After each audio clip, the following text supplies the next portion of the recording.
Bulletin की शुरुआत इस वक्त की बड़ी खबर से करेंगे। मालेगांव बम धमाका मामले को लेकर बड़ी खबर आ रही है। अदालत में साध्वी प्रज्ञा सिंह ठाकुर नहीं पेश होंगी। एनआईए अदालत में साध्वी प्रज्ञा सिंह ठाकुर को आज पेश होना था।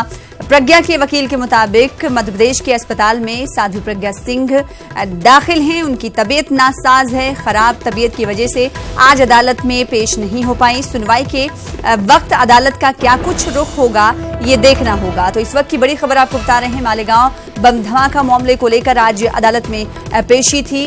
अदालत में आज साध्वी प्रज्ञा सिंह ठाकुर नहीं पेश हो पाएंगे कि उनकी तबीयत नासाज है, जिसकी वजह से उनके वकील ने कहा है कि आज अदालत में एनआईए अदालत में साध्वी प्रज्ञा सिंह ठाकुर नहीं पेश हो सकती हैं। अब देखना ये होगा कि सुनवाई के वक्त अदालत का क्या कुछ रुख रहता है। इससे पहले के रुख की बात करेंगे तो लगातार अदालत की जानिब से साध्वी प्रज्ञा सिंह ठाकुर को लेकर रिमार्क्स किए गए थे।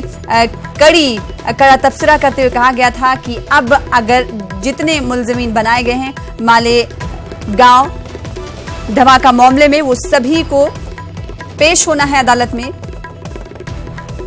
कड़ा तबसरा किया था अदालत की जानिब से अदालत ने, और उसके बाद अब देखना यह होगा कि एक बार तबसरा कड़ा करने के बाद आज खराब तबीयत की वजह से साध्वी प्रज्ञा सिंह ठाकुर नहीं जा पाई हैं। अब देखना ये होगा कि अदालत क्या कुछ अपना रुख इख्तियार करता है सुनवाई के दौरान।